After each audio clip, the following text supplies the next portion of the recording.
What's up, everybody? Paul Hickey here with offseasoncom. Welcome to the Sports Card Strategy Show. I'm here as always with my main man, Kendall, Lefty McKee in Lexington, Kentucky. Lefty, what's up, my man? How you doing? Oh man, it's good. There's some great baseball on this week, so it's Yeah, a lot of great always good. baseball. I'm sure we'll get into that. Yeah, that's awesome. I'm in Detroit, Michigan this morning. Not my normal setup, so hopefully everything will go well with the show today. But Lefty's got us covered if I run into any technical difficulties here. Coming up on this episode of the Sports Card Strategy Show, thanks everybody for watching and listening. This is episode 73. What we're going to talk about today, for sure, we're going to talk about a golf card that I think you should buy now. Yes, that's right. I said a golf card. We're going to talk about some top slabs to crack and submit to PSA. The first PSA graded Victor Wembanyama sale was made. So I'm going to talk about that because that's been a topic on this show. Some tips for buying on My Slabs versus eBay, and a cool new PSA feature that I found. Some of you may already be familiar with. We're going to talk about flipping to fund your PC. And of course, take your audience questions. And that's just my agenda. I mean, that's just what I have. That's a ton, dude. Lefty has more. And I don't want to forget to let all of you know that I run a website called offseason.com where we rank a bunch of sports cards based on the athlete and who we think you should buy, who we think you should sell, who we think you should hold. And there's some free content there, but there's also paid premium content. But for any Sports Card Strategy Show listener, audience member, I want you to get a free year of the premium membership. So all you have to do is email me at paul@nooffseason.com to find out how. I'm going to email you back with a link to join the website for free. And for those of you who already are members, I will be mailing you all a very, very special gift from offseason.com. And I want to say good morning to a few special folks. Oh My Shoes is a loyal member. Good to see you. Oh My Shoes is famous for working while he listens and watches two dudes talk about sports cards, which is a great way to live life. And got a special thing I want to share. Southern Soccer Idiot is in the house. Good morning and happy Monday to Southern Soccer Idiot. I went to the Nash-ional, which is not to be confused with the National. My understanding is that the gentlemen who run the Nashville Card Show, that's twice a month, I believe, and it's a smaller venue, I believe, and I could be getting this wrong, so people can correct me in the comments, but the same people who run that show that I've been to a few times also have started a much larger card show at the Tennessee State Fairgrounds in Nashville called the Nash-ional. And it's huge. I went there, and I think it's once every 3 months. I went there on Friday. And I'm just going to briefly show some videos from the show during my L and W of the week segment. But what I wanted to do, I'm going to combine my L and W of the week. So Kendall, I'm going to let you do your L and your W back to back. All right. So it's all you, my man. Take it away. Man, my L of the week is that there was a couple of teams in the WBC that I think had the players to go on to be really competitive in the end. But struggled in the first couple games, and they didn't make the knockout round. Netherlands, Korea looks like they're not going to make it, and then Dominican Republic struggled in game one, which is a team that I thought could win it, and so they still have a chance to make it into the knockout round.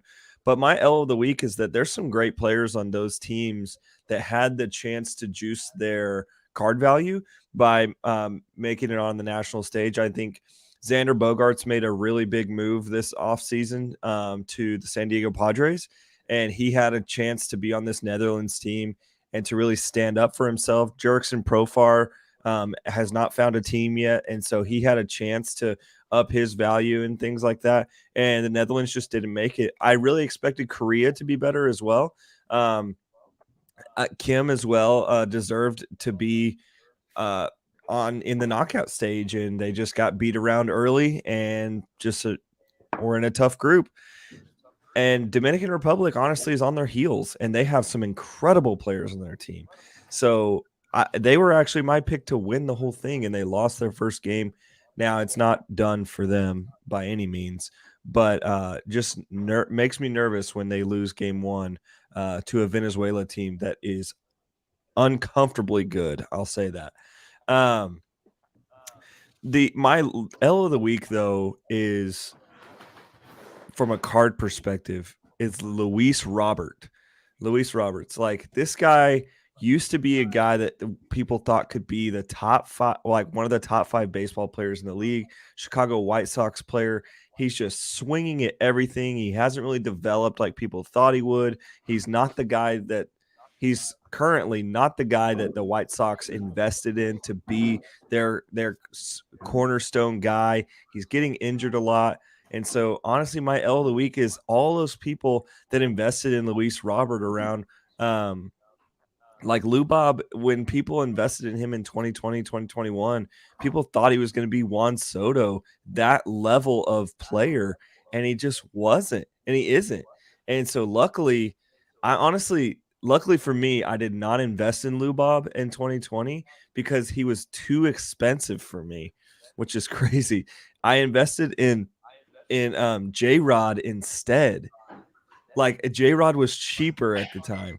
And so I was like, all right, cool. I'm just going to invest in J-Rod and then maybe flip my way up to a Lou Bob. Well, I'm so glad that I wasn't able to, because J-Rod is a way better player, and just Lou Bob is continually disappointing me.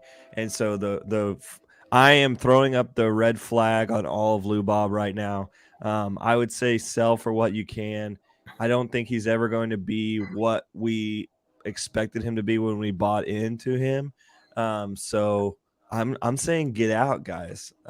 Unfortunately, not that he probably won't have good moments, but he's not a guy you want to hitch your wagon to long term. So I don't know if you have a response to that Lou Bob bomb that I just dropped on here, but yeah, I think it's good information. I mean, I think that I was wondering what your take was going to be on Luis Robert, because he's a guy that we've talked about on this show, and we have talked about him as just a complete risk reward. I mean, the quintessential risk reward guy. High upside, but extremely risky floor. And it seems like the lesson for sports card investors is that, we talk a lot about selling upon initial call up of those Bowman Chrome first. And I know Luis Robert had kind of a unique Bowman Chrome first that you've talked about, Kendall, where he's at the press conference and kind of like, it was almost like the stars were aligning for that to be a classic sports card into the long term. But if the player doesn't perform, then that's the biggest X factor. And we never know. That's the thing that we can't control, is how the player is going to perform, if there's going to be injury issues, which there have been with him. And so I think the lesson is sell upon initial call up for all of those guys. And you even made the point a few weeks ago with J-Rod, like his card prices didn't even really increase that much after he won Rookie of the Year from when he was initially called up, correct? Yeah. Like that. I think I sold one of his cards for like 220, like real early in March last year. And then that same card was worth 215, I think, at the end of the season. So those, it was just like, and those were slabs, so it wasn't like they were just random cards, so these were his first chrome slabs and things like that. So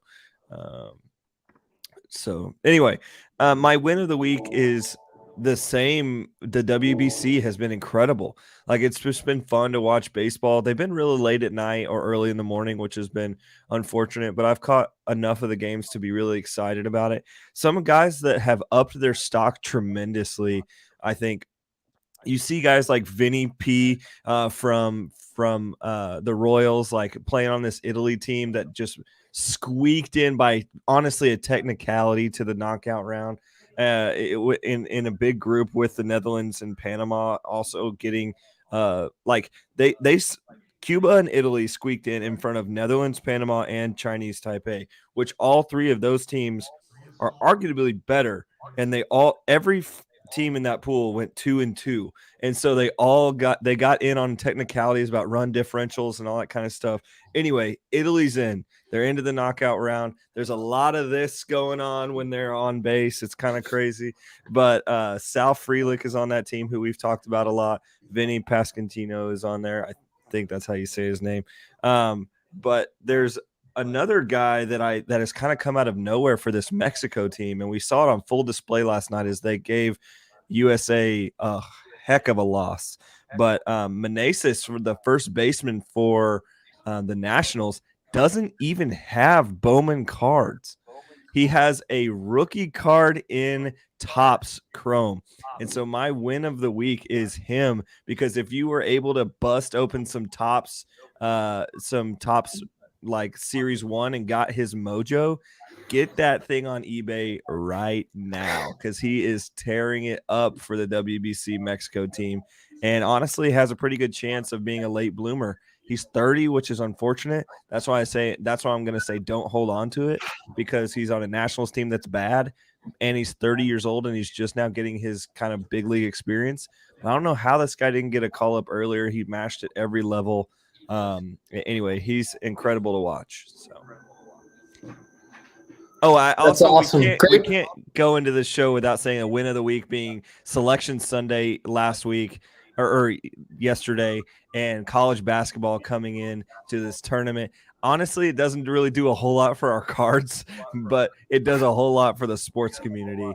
And I think it's really interesting to be talking about guys that maybe, I mean, there's some people out there that like kind of do some bracket betting and stuff like that. Maybe you call it bracket investing. And I have a couple of teams that I am keeping my eye on that are sleepers. So I don't know if that's a segment we want to do. It is something I'm going to mention in a minute during my buy, because I do believe that March Madness has an impact on some card deals, which I'll talk about in a second. And I'm excited about the season that Michigan State Spartan basketball fans really care about, which is the tournament. And we've absolutely crapped the bed this season in many respects, but we are in the tournament, so we're all excited about that. I'm actually in Michigan today, as I mentioned, in Detroit, and I'm headed up north later this week. So I'm in Spartan country and excited about the tournament. Good morning to Joshua Caplow in the chat. We're definitely gonna get to your question, Josh. So hang in there. We've got audience question segment, and this is actually something I wanted to talk about anyway. So good question on the inexpensive slabs to buy. Oh My Shoes has an L to share, so I'm going to share that real quick. L of the week, he says I scored a Jose Alvarado RTA. Is that different than an RPA, or is that a typo, Kendall? It could be rookie ticket auto. Rookie ticket auto. That's what it is. Thank you. Rookie ticket auto. Cool. Oh My Shoes like that. $14. Good deal. But when I received it, the card had a slight scratch on the surface and a soft corner. Yes, that is hard to tell on eBay. It's hard to tell online. So it's definitely part of the game when you're not able to physically hold and see the card, which actually I'll talk about here in a second during my win of the week. But yeah, that seems like an L, although $14, you might still actually be able to make some money on that shoes. Honestly, $14. You've got a lot of all he needs is with something like that. All he needs is one game from the Pelicans in the playoffs, which who knows if they're going to make it. So yeah, Grand Theft Alvarado he's gonna do something for sure. And Ryan Borusky says Monday morning sucks, but you guys make it much more bearable. That sounds like an L and a W all combined into one sentence. Thanks, Ryan. We appreciate it. Morning, Ryan. Good morning, VJ. Good morning, Ryan. Thanks everybody for listening and commenting. All right, I'm going to get into my W and L of the week, and I'm going to start kind of with my W. So this is me at the Nash-ional with Southern Soccer Idiot. That was SSI. This is Marty Neal, who's a listener of the show. And that is our guy from Bob's Card Market, Rob Misora. Had a good time with Rob, met up with him, talked with him for a while. Again, Southern Soccer Idiot in the house wearing his Mohamed Salah shirt. Had a good conversation with him. Marty Neal, thanks again for saying hello. And Rob Misora was going through just buying the you-know-what out of the dollar boxes and the $5 boxes and throwing it up on the card treasury on eBay. So check out his eBay store. Here's a little bit more B-roll from the show. You can see it's pretty large show. I mean, I was very impressed. It felt like just about as big as Culture Collision, and honestly, like it could be, I don't want to say as big as the National, but the Tennessee State Fairground, there's Rob going through some boxes I was telling you about. The Tennessee State Fairground's pretty large, and there's more square footage that they could have filled up. And I think that they have filled up maybe in past shows. So I'm just going to run through some more B-roll. There's Rob and I going through some boxes. I'm sporting the Sports Card Strategy Show New Era hat, which I'm going to get one of those to Kendall. Shout out to Card Chief and Gem Mint Cards. This is these guys, listeners of the Sports Card Strategy Show, going through their boxes. And man, I miss a good card show. It was a phenomenal card show, Kendall. However, my L of the week is that I could only spend 2 hours there. So I actually didn't buy anything. Luckily, it was pretty much right by my house, like 20 minutes from my house. So don't feel that bad for me. But I definitely was not able to spend the amount of time that I wanted to spend at the show. So that was kind of an L. Another L is having eBay sales where the buyer buys several items from you. This is my main beef with eBay, and I've talked about it many times on the show. Don't mean to beat a dead horse, but at the same time, it's very frustrating when you make a sale, and especially combined shipping for someone, and they tell you that they're going to pay, and they buy like, I don't know, 10 or 11 of your items in the same order. And like you give them multiple chances to pay and hold all of these cards. Not that they're the best cards in the world, but you hold all of these cards off of the market and then they don't pay. So I just went ahead and canceled this sale. Just super annoying. And there's actually, I listed some of my PSA magazines in here. That's another thing. I've seen these PSA magazines go for sometimes $10-$20 depending on the magazine. And so if you're a PSA subscriber, they send you a magazine, and I'm not very interested in the magazine. Some people are, and a lot of people like to collect that stuff, which is really cool. I mean, good for them. So I think there's a market for keeping your PSA magazine sealed long-term potentially, and going ahead and just listing them on eBay and seeing how they do. So anyway, my L of the week is just another unpaid for sale. Doesn't happen very often, but not too happy about that. And then, like I said, W of the week was going to the National, seeing everybody, meeting some of the audience members. So all in all, a great week. And looks like VJ Patel is excited about an Everton win. For those of you who follow the show, that's Kendall's Premier League squad. Very excited about that. Big 1-0 win against the Brentford squad that's much better than us, man. It was a big win. We scored in the first minute, and then I had 89 plus other minutes of crushing anxiety, figuring that they would level with us, and I was just like, gosh, we need these big 3 points. But man, it was a great first minute strike. It was like, okay, sick, we're gonna go up on top, and then we just held it down, which is awesome. Liverpool is SSI's favorite team and my least favorite team. And so it just is what it is. It's Merseyside derby. They care way less about it than we do. They're more concerned about Manchester United. we are much more concerned about Liverpool than they are. But the People's Club won a big game this weekend, 3 points to the Toffees. Just a little bit, we need to stack a couple of these wins together, boys. Last year we had 5 out of the last 12 that pulled us out of the relegation zone, and the last 12 started this weekend, and we won our first one, so we're on our way. So was that specifically your thought about SSI, or did you have anything else you want to add about me meeting SSI in person? Because that was pretty exciting for me. No, I was very excited that you were able to meet him in person, but I immediately saw that he was wearing a Mo Salah shirt, and I was like, okay, cool. But then I realized that's a big dude, so maybe I should stop. Like razzing this guy that's twice as big as me, I think. So. Yeah, SSI, big dude, very, very nice, nice man. So very nice to meet SSI and figure out who he actually is in person. His first name is Kevin. So we're not going to ever call you that, though. SSI, you're never going to be called Kevin. But it was really nice to meet you, and I look forward to seeing you again. He was telling me about some great card shows down in Alabama that I definitely would love to check out someday. And he's saying there's not enough soccer cards down there, which does not surprise me. Rusty Eye, Russ, what's up? Get to work, turn on podcast. Electrical work can wait. Good morning to you as well. Love morning, that. Ryan Borusky says he went to the Philly show on Friday night. Very busy. He was surprised.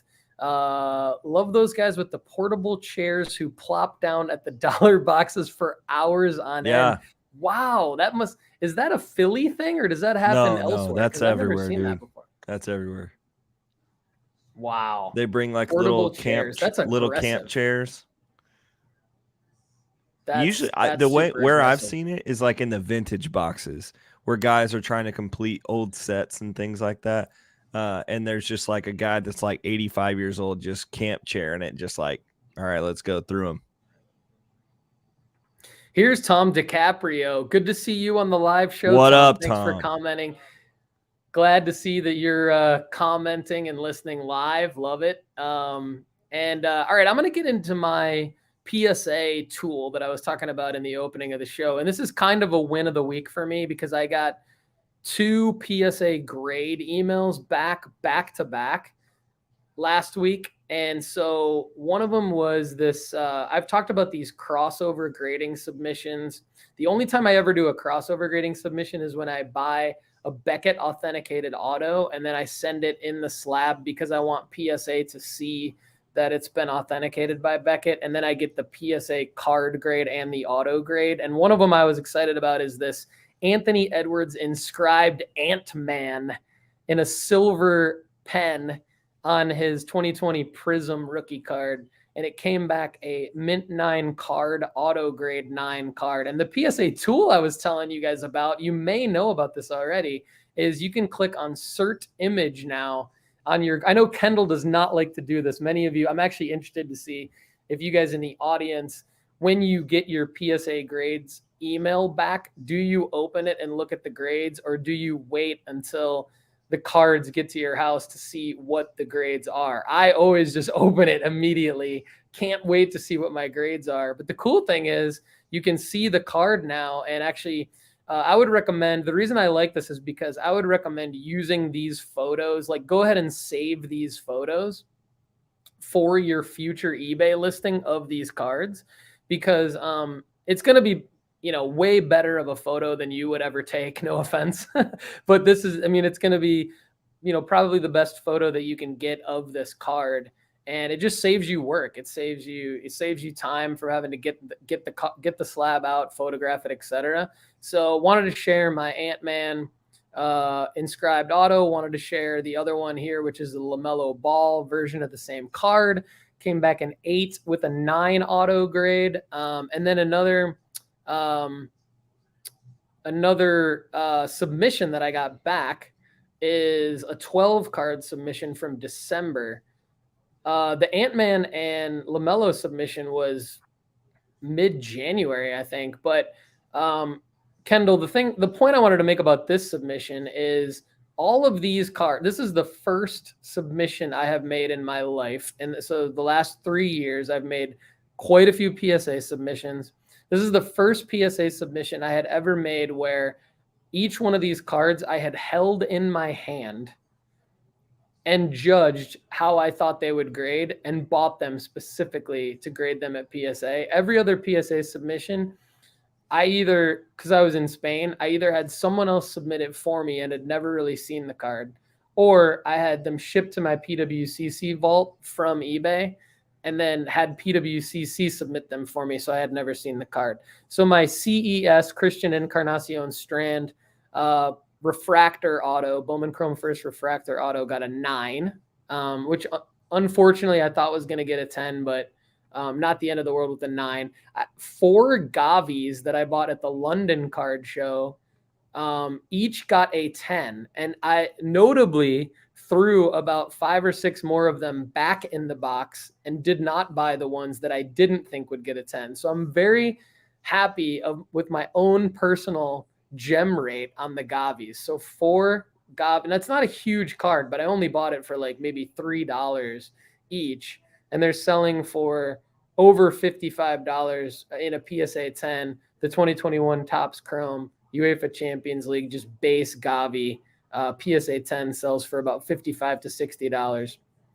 A little bit more of an exciting card would be the Pedri Volcanic material auto that I got at out of Obsidian at the London Card Show. Can't remember exactly what I paid for this, but it came back a 9. So these are hard cards to grade.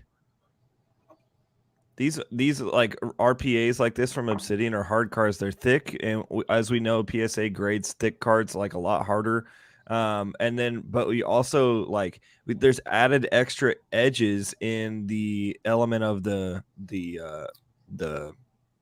what's the frick?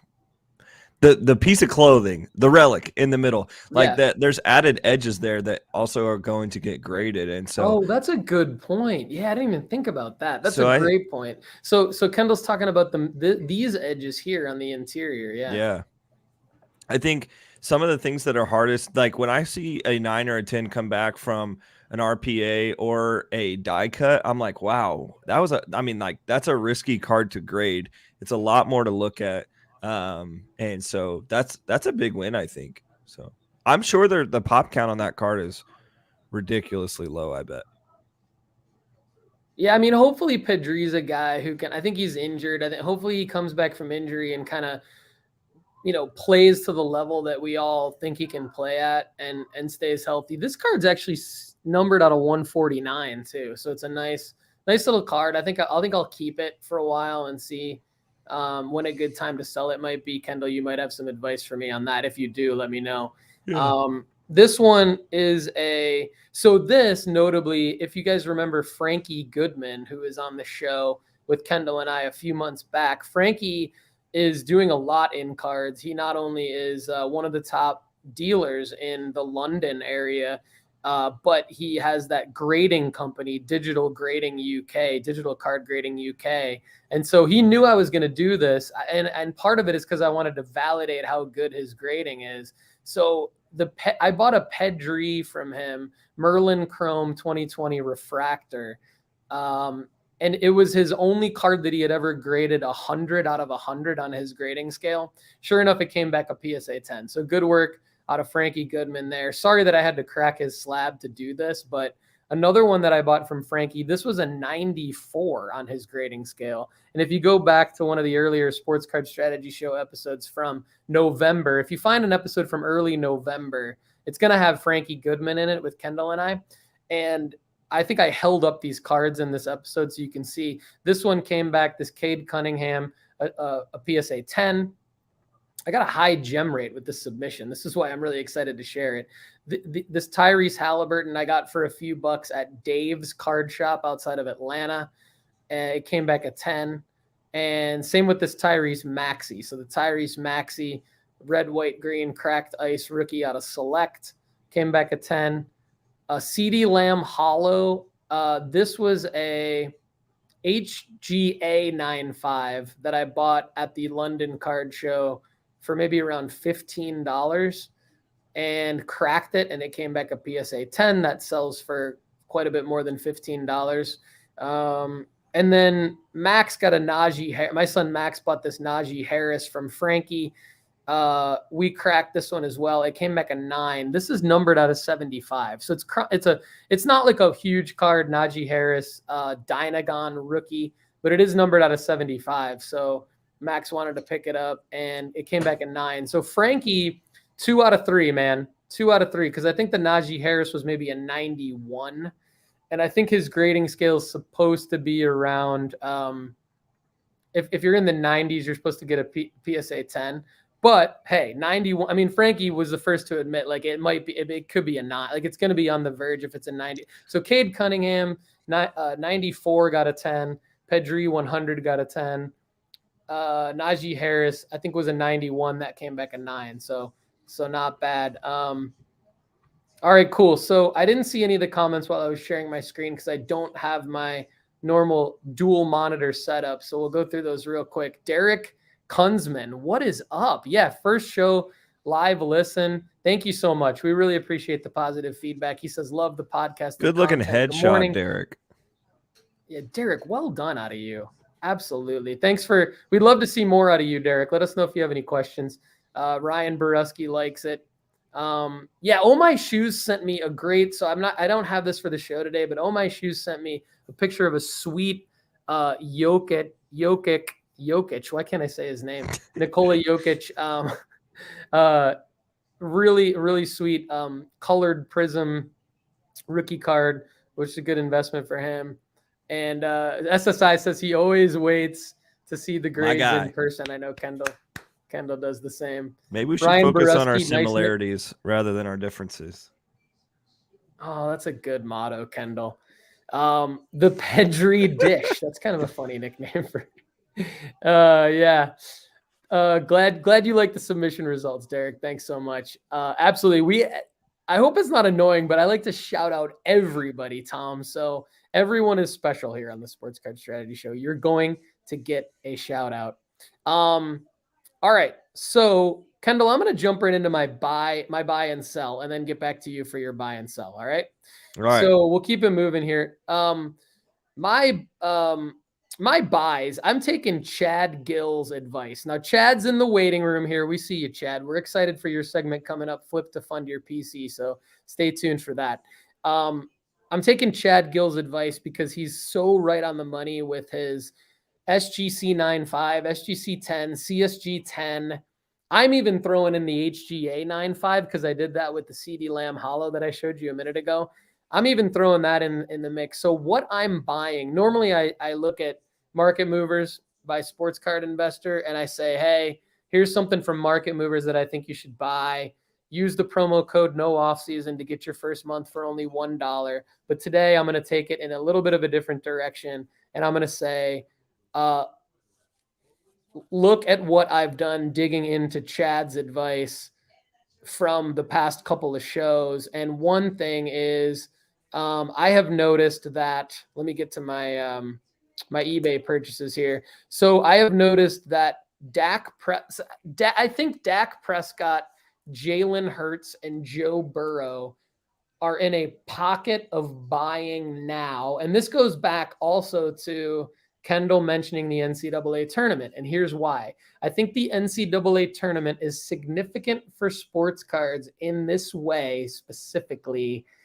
It is probably the one pocket of time other than June during the football offseason where it probably makes sense to look at buying football cards and buy the ones that are underpriced because everyone's attention is going to March Madness. So you have this little pocket of time where in March and then again in June, because there's no football news, you can buy football cards. And I would recommend not necessarily taking risks on buying football cards, but buying established quarterbacks like Dak Prescott. And in this case, Jalen Hurts going into this next season, as well as Joe Burrow.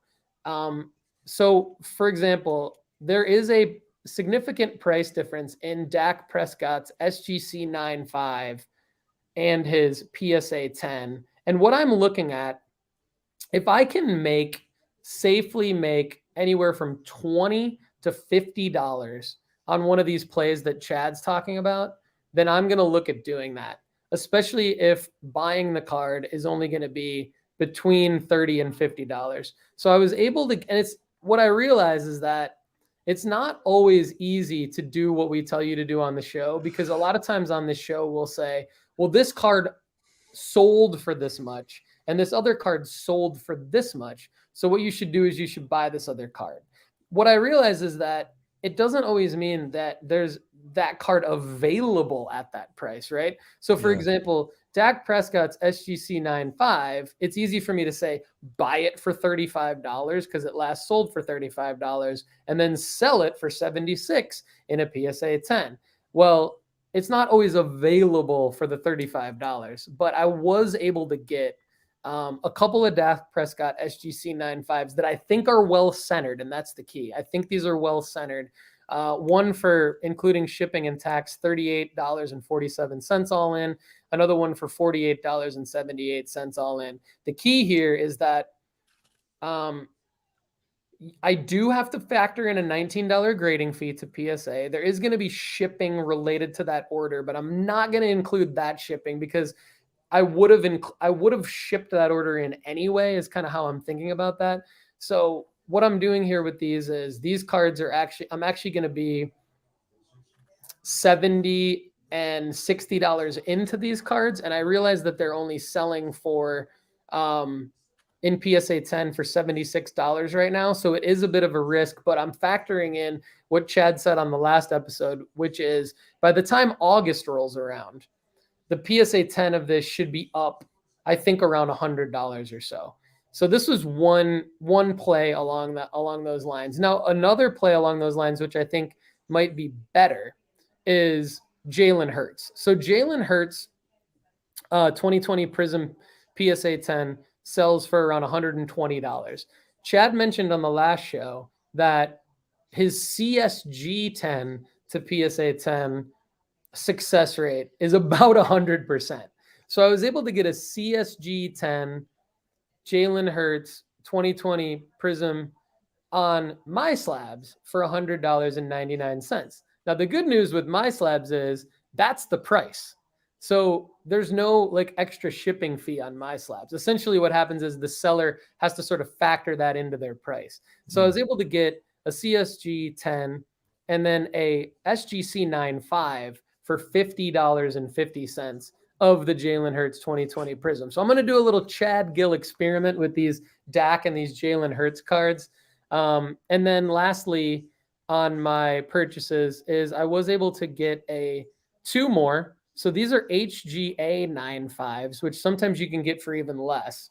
I'd be curious when we bring Chad into the show today, what he thinks of the HGA 9.5. I know he's going to say they better have high subgrades, and they better have high subgrades with centering for PSA and corners, right? So these two, Joe Burrow's pricing has not come down. So it's really, really hard to find a deal on Joe Burrow cards. But his 2020 clearly Donruss rated rookie compared to a PSA 10 of this card left a lot of room for margin for me. I was able to get it all in for $87.80. You can see it says auto paid here, right? So eBay is doing a better job at auto pay, at making it where when you make an offer, you're essentially auto paying if it's accepted. So this one was accepted and it auto paid for me, which I think is good for the seller. And I like that. But this one came in, this had high subgrades for centering and corners. I think I can make some margin on this one with the HGA 9.5. Same thing with this Anthony Edwards. Not a very exciting card, but $49.38 all in. This card's been selling for around $85 to $90 in a PSA 10. So again, factor in the $20 grading fee. That takes you to $70. That still leaves $15 to $20 of profit on a card. And when you think about just having a retail store, buying inventory for your retail store and then being able to make a margin on it of $15 to $20 per item, not the greatest, but maybe there's upside $20 to $50 per item, depending on when you sell it. Not a bad strategy, I hope. So I'm gonna experiment with it, report back, let you guys know how that's going. A lot into my buy segment. One more thing that I mentioned in the intro of the show today is a golf card that I would like all of you to just know about. Whether or not you buy it is your prerogative, of course, but I'm starting to get high on this idea of a Scotty Scheffler 2017 SI for Kids card. A couple reasons. One is because it's his only card, with one caveat. He does have a 2022 SI for Kids card that you need to avoid because it's worthless. It's him like chipping the ball. It's 2022 Scotty Scheffler. So make sure that when you're looking for a Scotty Scheffler SI for Kids cards, that you're getting the 2017 version. That is his rookie card. And that is basically his only card. There's no Upper Deck Scotty Scheffler card. And some of the sales of this card are actually pretty astronomical. You have PSA 5s and 4s of this card that go for between $120 and $150. You even have a PGI 9 that recently sold for $130. Of course, he just won the Tournament Players Championship over the weekend. So while it may not be the best time to buy into Scotty Scheffler, there is a quick flip if you think he's going to win the Masters this year. But he's also super young. He's going to be one of the top 5 players in the world for a long time.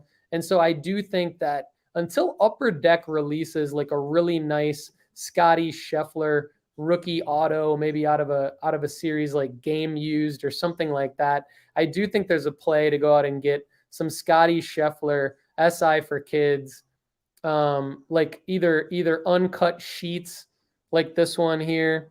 It also has a Ronaldo in the uncut sheet. And typically when you get the uncut sheet, everything is like centered the same way on the sheet. And that's good and bad, right? Because if they're all centered, they're all centered. If they're all completely off centered, then it's kind of a debacle. So I do think like some of these uncut sheets available on eBay right now, it is actually a good price to be able to make an offer for listed for $130. If you can make an offer and get this for closer to $100, or if you can just go buy like a graded Scotty Scheffler from another grading company and do the same move Chad's been talking about, you're not going to get it back before the Masters, but I do still think this could be a good long-term card. So one thing I just did before the show today is I made an offer on this Victor Wembanyama Sports Illustrated for Kids SGC 5. Reason being is because the PSA, we just had the first PSA graded sale of the Victor Wembanyama SI for Kids. 37 bids, $395 for a PSA 5. So bringing all things together in my buy segment at the end here, right? Get an SGC, like do what Chad's been talking about. Get an SGC graded Victor Wembanyama already. Don't worry about having to perforate the sheet, unperforate the sheet yourself, submit it, all that stuff. Just crack the slab that's already been graded in an SGC. This is a huge profit margin. If I can get this card, I made an offer. If I can get this card, get it graded in a PSA 5, and that's a big profit margin. So anyway, that's my my long AF buy of the week segment, Kendall. That's good, man. I think you came with some data today, and so people are like, "Dang, like, all right, that's good." It's good for us to talk about. Hey, like when we talk about good profit margins, sometimes we're talking about $20-$30. I think it's sometimes a big deal for people. For us to talk about the swing trades that we're making rather than the, $500 to $1,000 cars that we're buying, rather than saying like, hey, if you could take $100 or $200 and invest in swing trading and making $10 to $20, that's all of a sudden another $100 to $200 card pretty quickly. And so that's what I've been doing. I've been able to like kind of swing trade a lot of stuff all the way up, and I was able to buy my second big card of of my professional buying career recently. I bought this this Trevor Lawrence auto last fall that's behind me in my little eBay thingy on my shelf, but I also bought a Tyrese Maxey PSA 10 rookie ticket auto last week because I had enough funds from all the baseball cards that I had been selling since the beginning of March. So, I mean, I've only been selling baseball cards since March 1st. So March 1st is when I put everything up online.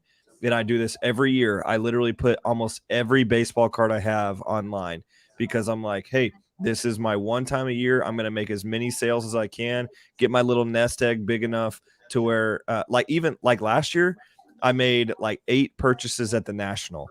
And I have sold all but 2 of those cards and made double, sometimes triple X on some of those cards I bought at the National, which is pretty cool. But I sell all my cards, all baseball cards, March 1st. I put everything online. My big cards have not sold yet, but that's because Indy has not made the opening day roster yet. Still fine with them sitting out there for what they're sitting out there for. But I've sold over $1,000 or $2,000 worth of cards in 13 days. So That's awesome. Glad to hear that you're. Those are all like 10, 15, 20, $30 at a time. So I've been moving a bunch of cards. And shockingly, this is interesting, Paul. Shockingly, soccer cards have moved more for me this week than they have before the World Cup. Wow. Do you think it's just because I've noticed way more soccer card momentum since the World Cup? Like I've noticed this effect, like this, maybe it's a longer term interest in soccer cards now that the World Cup was so exciting in 2022. And we do have, even though it's almost 4 years away, we do have one coming to North America in 2026. And then of course the Women's World Cup is coming up as well. So I've seen that as well, Kendall, in terms of more soccer card momentum everywhere. Atlanta Culture Collision had way more soccer cards than I ever would have imagined. The National, although, I mean, I was only there for 2 hours. So, and I wasn't there on Saturday, which may have been the biggest day, but it didn't have many. Southern Soccer Idiot might be able to chime back in with that, but I have seen way more soccer card momentum in the US than I would have expected, which is great. I think that's because I know I talk about this all the time, but I think that's because the soccer community here in America it's present with the MLS starting.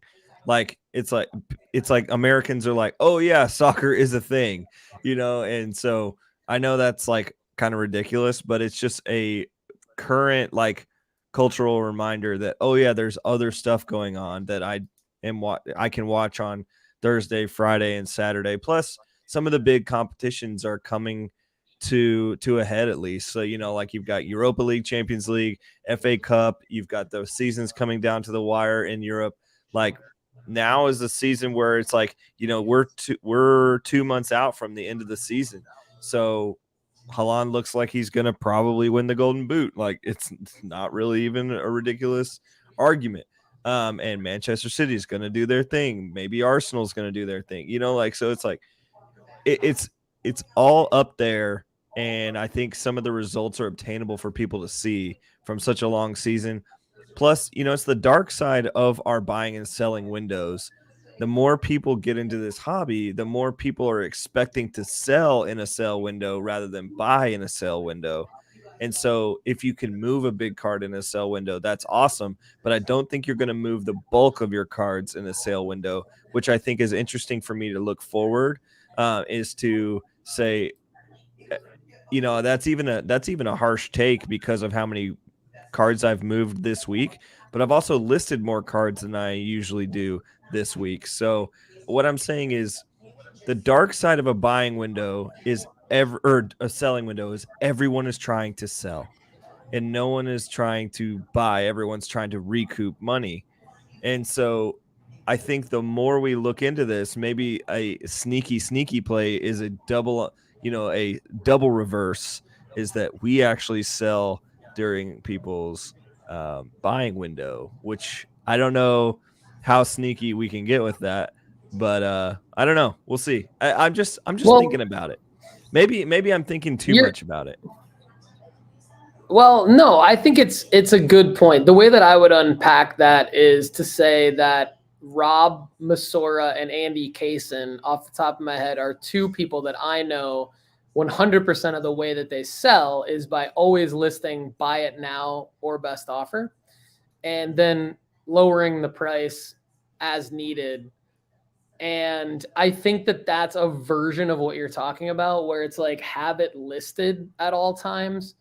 And then it's up there through all the seasons of all the sports and available for anyone to buy whenever they want. And I think that's probably would be my version of what you're talking about, where it's like now it's up there through all the potential hype spikes and whatnot. And so I'm going to probably start doing that more as I'm acquiring more cards, like more desirable cards with the intention of flipping. And yeah, I mean, but I do think you're onto something. So, and the profit margin thing, I will reiterate one more time because I'm glad you hit on that, because I get emailed that question a lot. Like, hey, Paul, what is the profit margin I should be looking for on these cards? And yeah, I think it could be as low. I mean, it's whatever you want it to be, but I think you should all do your own math and be like, how much money do I want to make flipping sports cards?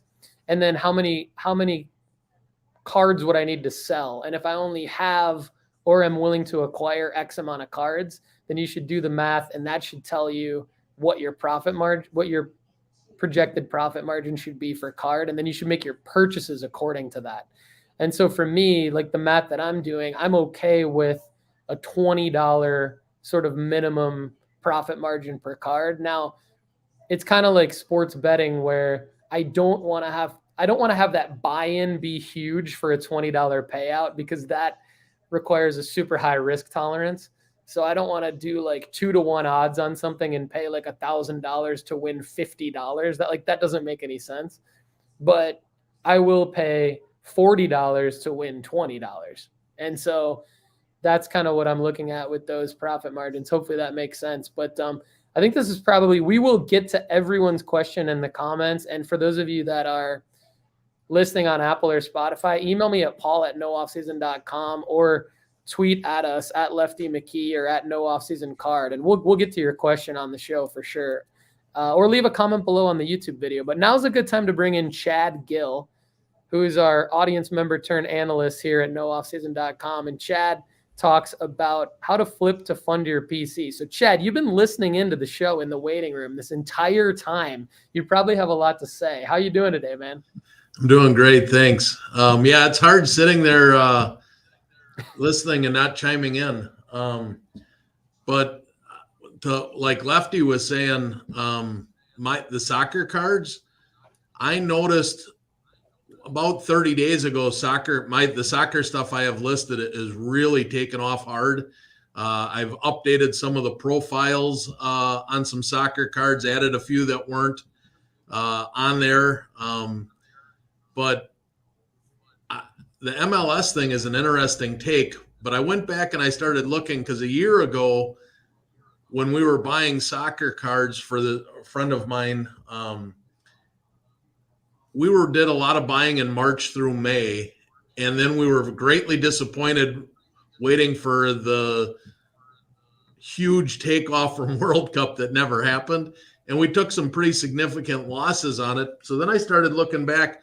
It almost looks like in America, soccer cards heat up March through May, and I was trying to figure that out, but that could coincide with the start of the MLS. So that's an interesting take, Lefty. You might be spot on that.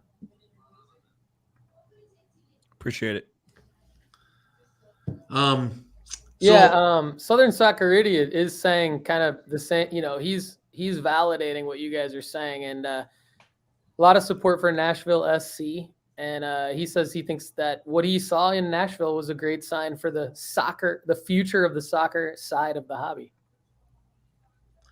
So one of the things I've got here is for Paul, along with all the listeners, but Paul in general. So this is, I don't know if you can Can you see that? Zinio. Have you ever heard of that, Zinio, Paul? yeah. Zinio. I haven't. Tell us about it. So I'd never heard of it either. But last night I was sitting there after I saw that Wembanyama sale, that PSA 5. I saw that and I'm like, oh my God, I have completely missed on this. I did not buy when Paul said go out and buy these things. I thought, I don't want an SI for kids card. And this thing is just blowing up, right? So kudos to Paul for telling everybody to do it, and I didn't listen. So I thought, yeah, there you go. Thanks, Lefty. I'm the only one on the show that do it. Great. Anyways, so I started thinking, where can I find a magazine? So I thought, well, I'll try Sports Illustrated. Sometimes you can get back issues. The back issues are all sold out. Couldn't do it. So I started Googling the issue, the January, February issue. This Zinio pops up. Now I have no idea whether or not I got scammed or not. So, stay tuned for that. But Zinio has back issues that you can buy of all the different types of magazines, including Sports Illustrated for kids. I bought one last night for $4.99. Wow. Now, Biggest I don't steal know. of the I century, have no idea whether or not I'm going to get it or if the cards are going to be in it, or I don't know anything. But I just wanted to share that with all the members, that if you were like me and you slept on Paul's advice and you're willing to risk $5, go to Zinio.com and buy yourself an episode of the entire magazine. I hope I get it. I pray I get it. I don't even care if they're off-centered. I just want one at this point, and I was willing to risk $5. That's amazing. Hey, Chad, one more note about that magazine. Before we move on to the next topic, I want to make sure everybody knows this because I want Lefty's take on this. There's also an Alyssa Thompson card that's right next to the Victor Wembanyama card. And Lefty, I don't know if you have any thoughts on Alyssa Thompson, but she was the #1 overall pick in the 2023 NWSL draft. And I've had some listeners of the show actually email me and say, hey, what are you going to do with the Alyssa Thompson card that you're talking about from that issue? And just so everybody knows, I submitted all the Wembanyamas and all the Alyssa Thompsons to PSA. So I'll decide what I do with them when I get the grades back. Alyssa Thompson, 25-year-old forward, definitely looks great for her to be a #1, top pick in the what would probably be one of the best covered media attentions for women, although that the Premier League is very covered in other countries, can't really speak to that. But she's had 2 appearances in a United States women's national team kit. So there are other cards that I would invest in, but if you're going to get one for free, you might as well just hang on to it and see what happens. Yeah, it's essentially for free. And she's 18 years old. I think you said 25 years old. She's 18 years old, born in 2004. So I don't know if you're talking about the same person, but okay, maybe not. How do you spell her name? Alyssa on ussoccer.com, her official profile, November 7th, 2004. Oh, her number is 25. Hometown Studios. I'm reading the wrong thing. You're right. 25. So she's got 7 more years of life and soccer to go.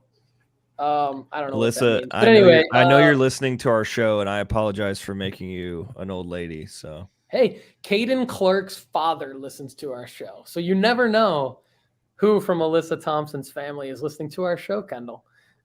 Anyway, I'm just messing with Kendall now, doing a little correction. Chad, you got some flip to fund your PC information for us today, or any other info that you want to throw out? I do. So a follow-up from last week, everybody was asking, or not everybody, but I had questions about the numbers. Did I have a breakdown for brands? I had all the numbers in the sheet. I just wasn't prepared for the question. So I went ahead and I looked.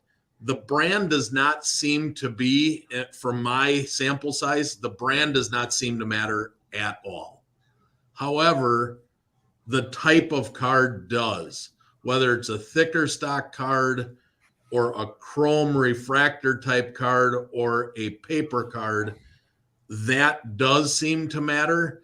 So I'm really excited that you got your HGA 9.5 to a 10 in a chrome, but the chromium finished cards in a 9.5 to a 10 were only at 34% for me. However, the paper 9.5 to 10s were at 71%. So Wow, that's huge. So I thought that was important information for everybody to know. But this is not an exact science, and I want to share this with everybody. This is a public service announcement. This is not 100% guaranteed for everybody. So I did get my, I had sent in the 3 cards from Chris Paul, rookie cards. Those are paper cards. And they were all, I had an SGC 9.5, I had a CSG 9.5, and I had a CSG 10. I cracked all 3. I sent them in, as I've told you before, I like to do in groups of 3. And this is why I like to do them in groups of 3. I have no idea which card was which coming back, but the grades popped on Saturday. And I am like Paul, I can't wait for the cards to come. I have to open up the email and look. And you guys are psychos. Well, I do it because I list the cards. I use the images and I list them on eBay as soon as the grades pop. So every card that I'm getting rid of that was on that 22 card submission, 18 of them I have that I was selling. All 18 of them are listed for sale. I did that yesterday. So I could potentially sell it before I get the card, and then I'll have to ship it out right away. But anyways, of those 3 paper Chris Paul rookies, I got 2 10s, which was the goal. I always want to, if I can get 2 10s, it more than pays for itself. But I got 1 8. Now, I don't know if it was one of the 9.5s or the 10, but I got an 8. I'm not sure how that happens. It wasn't just Chris Paul. I also did this with 3 Kevin Durant Topps Chrome rookie cards. So a little bit more investment, a little bit more expensive. I got 1 10, 1 9, and 1 8. And those were all 3 were SGC 9.5s. So I got 1 10, okay. 1 9, 1 8. The 10 will pay for what I paid for the other. The other 2 are free cards because that's why I like to do it in groups of 3. The 10 more than pays. Matter of fact, the 10 pays for all 3 of the Durant cards and the 3 Chris Paul cards. So everything is free after that 10 and the Durant. The problem with it is now that I have a Durant 10 Topps Chrome, I'm not going to sell that one. That's going in my PC. I'm going to sell the 9 and the 8, and I'll suck up whatever is left. And I just own that card for less than. But that was 2 8s this week that I got that I have not had that. I've not experienced that yet before. So I wanted to share that with all the listeners because it can happen. We are essentially gambling here with these grades. Now, cracking a card certainly gives you a much higher percentage than raw cards. But as proof from my recent submission, you can get lower grades. Yeah. Yeah. Do you think, I know you do this a lot, and you sent me a video that I posted to the website so any of the premium subscribers can see Chad actually cracking a slab. A lot of you asked for that.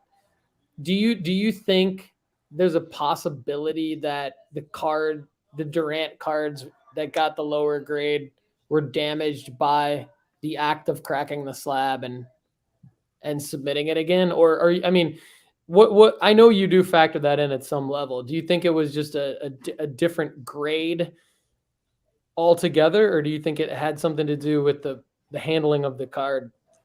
I don't think it had anything to do with the handling of the card, because if you watched my video, you can see how easy these slabs crack. And you do not, unless you screw up with the screwdriver and bang an edge, which I learned when I first started learning how to do that. I did do that once or twice. but now I make sure that I don't come anywhere as near the edge. And you saw how if you watch the video, you saw how easy that cover comes off. I only crack it part way, and then I take my hands and I open up that top, and the whole thing comes off.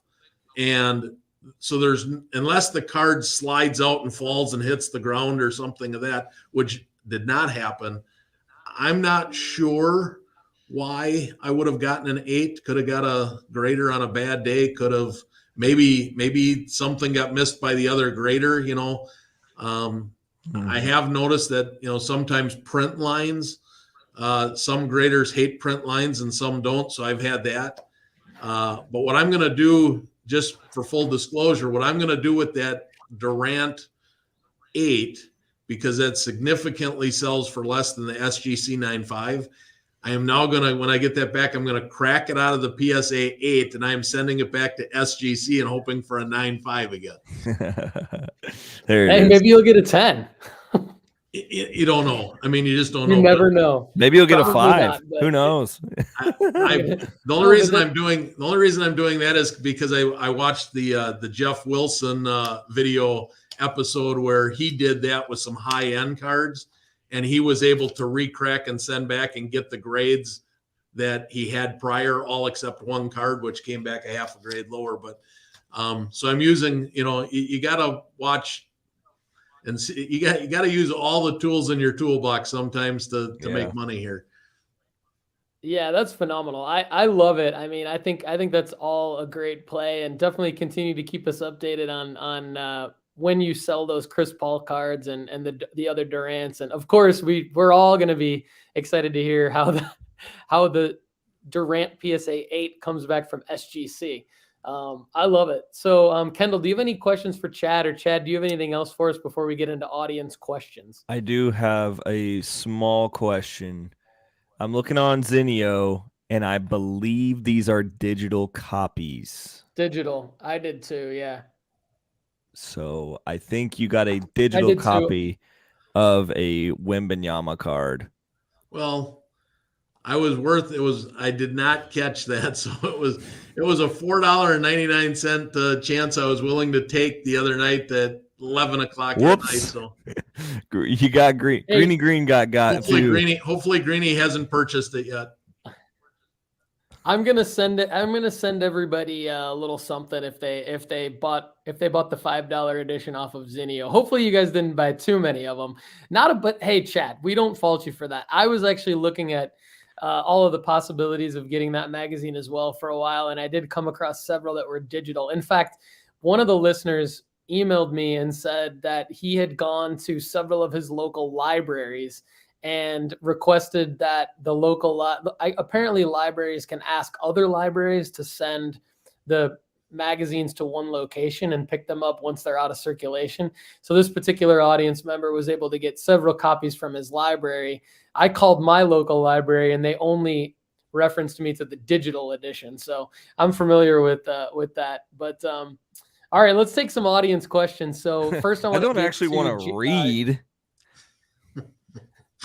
No, nobody wants to read. We just want the sports cards out of the magazine. I was so nice to the lady though. I'm like, thank you so much for really trying to get this magazine for me. I really appreciate your help. Maybe I'll check that out. I didn't tell her, no, I really just wanted the sports cards out of it. All right, so let's get to Jake Williams's question. So Jake Williams, thanks for submitting. He has a question about grading. So there's a few grading questions today. He says, how do you guys determine which players' cards are worthy of grading if there are no sales of the PSA cards yet? So, for example, if I open a 2023 Topps Jumbo hobby box and pull every single rookie, Kendall, how would you go about deciding which rookies to grade in an attempt to be the first to the market with the PSA slab? Thanks for the question, Jake. That's a tough question because there's a lot of rookie cards that I wouldn't recommend doing.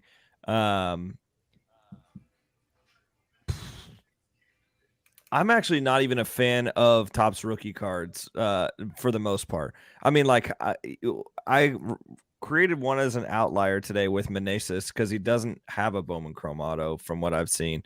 But there are some rookies that are going to be in the Rookie of the Year conversation. That's what I would go look at if you're going to go do this, is see who are the top 10 guys in the futures bets. So you can just Google that.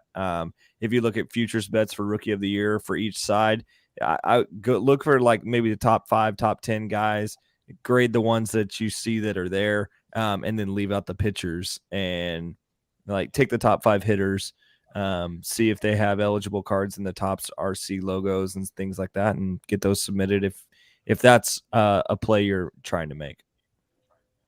Yeah, Jake, I would probably say I wouldn't grade any of them out of tops because they're probably not going to have much value. I just wanted to run that by Kendall to see if there was a particular rookie that he wanted to call out. Sounds like maybe not. So, but thanks for the question. I think definitely keep the questions coming. This was really popular when Wander Franco was coming up, and like in 2022, his especially Top Series 1 was his first rookie card, and the paper versions of that were getting graded, and now there's a frick ton of them out there. But they were going for nice money originally if you were able to get them back fast. So there are some like that are out there like that. That's possible, but you're going to have to know the market. I can't just give you, like this is the guy to grade. Every year is going to be different. For instance, like this year, the rookie card that's really valuable is Adley Rutschman, but you would just know that because Adley Rutschman is like a top like player in the game. And so like there's not necessarily like hey, you can look for this marker, this marker, this marker. You're just going to just keep a tab on who the big rookies are. And I would just do that by looking at futures, because then you'll know the odds of somebody winning Rookie of the Year. Therefore, you can look at which of those odds you're comfortable submitting. All right, breaking news for those of you listening on Apple and Spotify and can't see the comments on YouTube. Greeny Green, we said he copped off of Zinio. They said it's going to be delivered to his DE, which means digital newsstand. Derek Kunzman, I love all of you guys, by the way, subscribed on Zinio and says he might have an SI for kids coming, thanks to Chad. But then Ryan Borusky says he spoke to a Zinio rep. Everything is digital. And if this is all real, that is good information. Phenomenal. What I recommended was that everybody just go actually subscribe for $19.99 for the year to the actual print magazine of SI for Kids. You can just go subscribe, and then that's not going to get you anything retroactively, but that's going to give you everything in the Going future. forward, yeah. And there will be someone that is going to outsell $20 in the future year for that subscription. You get 4 magazines, so you get 6 for the year because they do 2. They combine 2 months at a time. So anyway, all right, next audience question that was emailed in, and then we'll get to the ones in the comments. So this is from Mike. Mike says, Mike Sid, CID, he was involved in a break and hit a 2022 Bowman's Best Plate Parallel of Colson Montgomery 1/1 auto. He asked the breaker to send it to SGC for grading. They responded and suggested, you may not want to submit it. Their quote was, I'd suggest not grading plates because the surface usually makes them an SGC 4 to 6 max. This question is more for Lefty. And Chad, you might know this too, of course. He says, would you recommend the same? I'm not really sure if I think there's maybe 2 parts to this question. One is specifically regarding Mike's question, and another one is like, do you want to take the advice of the breaker, or do you just want to go like? My advice would be like, ship the card to yourself, look at it, determine the condition yourself, and then determine whether or not you want to send it in. I wouldn't necessarily always believe someone else in terms of what they tell you the condition of the card is if you haven't seen it. But what do you think, Lefty? I think printing plates are going to be a hard grade no matter what, just because of what they are. But with it being something that's unique and you pulled it in a break, you could send it to a place like SGC to see what kind of a grade would be back. It's a fairly cheap option to get yourself a slabbed one of one. But I would probably sell it raw on eBay, just personally. But I think if you wanted to slab it, SGC wouldn't be a bad option. Chad, do you have any experience with this that you want to add to Kendall's answer? I do not. I've never tried slabbing a printing plate. I'm in Lefty's camp here. If I get a printing plate, I sell it raw. I just don't see the financial gain of slabbing a one of one plate. I think you'll get your return on investment. I just don't see that coming out in the wash for you. You're better off selling it as is. Yep. There you go, Mike. I would just take the breaker's advice on this case. Then they're giving you good advice. Good but stuff. I think you bring up a good point by making your own decision too, though. It's like, you know, I mean, if you were going to keep it for your personal collection and you wanted to preserve it, by all means, slab it. But just don't worry about what grade it gets. If it comes back a 4, 5, 6, and you were hoping for a 10, you don't care because it's personal collection. Yeah. I have a Tom Brady 3, and I love it because it's my personal collection. Speaking of personal collection, friends of mine got me these Detroit Pistons Kroger 1992-93 Fleer cards at a garage sale, and they're really cool. So anyway, all right, let's get back to the audience comments before we wrap up the show. Audience comments and questions from today's show on YouTube. Rusty Imagart, opportunity to buy full sets of 1984 through 88 Topps baseball cheap. Break them and send them off to PSA. This is the wax era, correct? Lots of these out there. Kendall, you want to take this one first? Yeah, I generally don't like buying in between probably 70 and 90. There's a lot of complete sets out there. So I don't like buying them because there's no rarity aspect to most of it. So I just I think it's an era that I'm not interested in. I'm interested in pre-80 and post 2005. Because like the era in between there was a lot that, like, obviously we know the junk wax era, but also there was not a whole lot of rarity elements to cards. Now Chad might have a different perspective on that, but like there was no on card autos, there's not parallels, there's not stuff like that. For the most part, there's not. Now sometimes there are on random situations, but I'm not interested in buying sets that other people have to go in there and potentially get a soft corner edge that's been put in one of these cardboard boxes wrong. So that's not a play that I am personally making. But like as always, the reason why we have this show is me and Paul and Chad and guys like that are finding small ways to make profit margins. If you can find a way to make profit margins, then I would say go for it. Like, I'm not, we're talking about building a bankroll here. If you find a hustle that works for you, then awesome. That's just not one I would recommend. I would personally stick to, like, what I'm going to do is I just find Bowman cards cheap on eBay and then just flip them when I know that they're ready. But like, that's my little hustle because it's just something I do naturally, I guess, if that makes sense. And for me, I love it. I do this a lot. I have so many complete sets. It's ridiculous. I love doing it, and I think there's money to be had. I love the 90s. That's the era when I started, really graduated high school and, had the actual money to buy cards. So that's kind of my sweet spot is I love the 90s. But you just have to do, like anything, you got to do your research.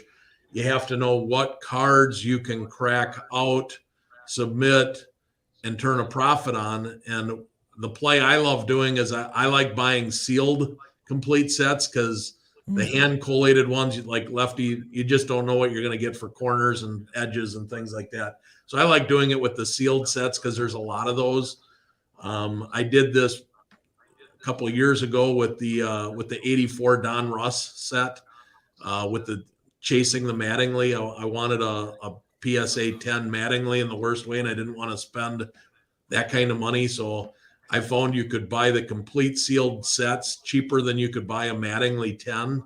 I bought 4 of them. I cracked open the first 2, sent them in. I got 2 9s, sold the 9s for what I paid for the sets. And then I sold the sets on eBay, complete sets minus Mattingly, and got a little bit of money for that. So I turned a profit that way. Cracked the next 2. I got a 9 and I got a 10. So I have 1 10 in my personal collection, and that is sitting in my safe. And I did the same with the other one. I sold the 9, and I sold the set minus. You see a lot of, if you look on eBay with that stuff, you'll find a lot of sets that are almost complete sets, like they're missing 2, 3, 4, 5 cards. I think that's what people are doing, is they're taking the valuable cards out, grading them or selling them separately, and then they sell them as an almost complete set to set builders. And there's people out there that, that chase that kind of stuff. So it's, I enjoy doing that. I think there's money to be had, but you got to be careful like anything else. Yeah, Chad just totally nailed that for me. I love everything he just said. And all right, Southern Soccer Idiot, real quick. He's got a Gavi Obsidian Supernova that he showed me at the show, and he's going to grade it. And good luck with that. So let us know, SSI, how that goes. Let's get to Joshua Kaplow. So first on the show today was Josh. He says, do you have any suggestions about which inexpensive grading company to use for PC cards that I'm not looking to sell? Chad, what do you think about this one? If you're not looking to sell them and you're not worried about the value, then you go for the least expensive company. Right now, I believe CSG is the least expensive. If you do it in bulk, I think you can get CSG for like $9 or $10 a card. So I would go with whatever company has the best deal at the time, if you're just looking to get them slabbed and you don't care about resale. If you think you might sell them somewhere down the way, I would get 20 cards together and I'd send them to PSA. The $9 a card extra that you're going to spend will come back, 2, 3, 4, 5 fold in the future when you go to get rid of them, if they say PSA on them. So it all depends on if you never plan on selling them or if you plan on someday maybe selling them. Yeah, that's great advice right there from Chad there, Josh. So good stuff. TW, what's up, TW? Thanks for the comment. Thanks for watching and listening. He says, thanks for the Wembanyama SI Kids pump. He had 57 of them for $5 per mag and sold all but 6. That, let us know what the total profit on that is, because that is huge. He said he bought a new couch with that money, I think, is his other comment. Bought a new couch and paid for basement carpet. Yeah, I was gonna say it's probably more than a new. Yeah, so that's quite awesome. A bit. That's awesome of money. Great work, TW. We love hearing stuff like that. Tyler McClelland, thank you for your membership to the audience and your question. Just getting back into the hobby and found us on Spotify. Finally had a chance to listen live. Great show. Really appreciate that. Just want to make the note to Ryan Borusky that you never need to shut up. Your comments are never spam. We love you as well. We think you're awesome also. Okay, couple more questions here. Greeny Green. Brock Purdy or Trey Lance? Lefty, what do you think about this one? Jimmy Garoppolo, can I pick that one? I wouldn't invest in either one of these, but for the sake of the question, I would say Trey Lance because of market. I say Trey Lance. Chad, what do you think? I think they're both extremely risky. I wouldn't touch either one of them right now, but there is a buy low window. Unfortunately, right now, I don't know what is going on with everybody in the world, but football, there's certain football cards that right now are up 20, 30%. because I've been trying to buy the 9.5s and it's irritating me. Hurts, Burrow, for two, and then you've got Trevor Lawrence. There's a pocket. Almost all of them are down 20-30%, which they should be this time of year. And then there's a couple of these guys that are their cards, not all of their cards. So there might be some opportunities with their, like the select silvers versus a a prism silver. But the prism silvers and the hollows, the two that I want to go after, a couple of these guys are up right now, and it doesn't make any sense. So, but if you're going to do Brock Purdy or Trey Lance, I would say the next 3 months is your opportunity and window to do it. But I'm staying away from both. Yeah, I agree. I say Trey Lance just because I think he's probably got the better shot, a little longer runway in the league due to his draft capital, and will probably, worst case scenario, have some Baker Mayfield moments where if you buy in at this point, you at least be able to get your money back out at some point. But I don't love him as a actual profit maker unless you can quick flip him in August. If you can find like a huge deal on him and then quick flip him in August when the football hype cycle comes, if there's positive news about him. All right, final question of the show today. Our main man, Ryan Borusky, he's got UNC's finest set made by Coke in the late 80s with 8 Jordans. I'm not familiar with these, but Kendall's nodding his head. Should I submit those for grading or just sell the entire set raw? Lefty, what do you think? I would sell the entire set together. These I know what cards he's talking about. That pretty unique and pretty cool set. And personally, I think you're going to get people that are looking for these as an entire set together, unless you're willing, or unless you're going to grade them all and then sell them all as graded set. So, yeah, I got a run here for my sales meeting, but my 2 cents on this is, I think Lefty hit the nail right on the head. You either have to grade them all and sell them as a graded set, or you have to sell them all as ungraded. And also be careful. You might waste your money sending them. Some grading companies will not grade them because they are not licensed. Yeah. So you may run into, I don't know if SGC is usually pretty good about grading that type of stuff, but PSA might not grade those at all. So yeah, they could. But anyways, I got to run. Thanks for a great week, guys. Thanks, Chad. Thanks, Chad. Great stuff today, as always, from Chad Guell. And last note from TW. Profited approximately a little over $3,000, and he's holding on to 3 or 4 of them. That's super smart. Yeah, you're right. I haven't seen many more that you can buy now without totally risking a huge loss just based on the price. And I would continue on the Victor Wembanyama cards. I would continue to expect the value of those to rise, not only through the summer, but potentially even as late as December, before any of his pro uniform releases come out. But I wouldn't be surprised if there's some version of a Wembanyama set, like the Trevor Lawrence top set. Kendall, what do you think? Yeah, he's a prime candidate for that. There was a Chet Holmgren set. There might as well be a Wembanyama set. Yeah, so the only real competition, I think, to the SI for Kids card would be if Wembanyama and his agent put together some sort of massive deal with Fanatics, or who knows what company puts together the first Victor Wembanyama auto, and those would be out of this world expensive, I would think. So, Lefty, what do you want to leave us with today, my man? Got anything? No, I don't have a whole lot other than LAFC beating the Revolution last night 4-0 was incredible. Because of card values are going to be in that big market of LAFC, and we've talked about this quite a bit. Like, there's some big LA players, and like I talked about last week, Okpoku was on the field for that 4-0 win. So, all right, everybody. Thanks so much for watching and listening to the Sports Card Strategy Show.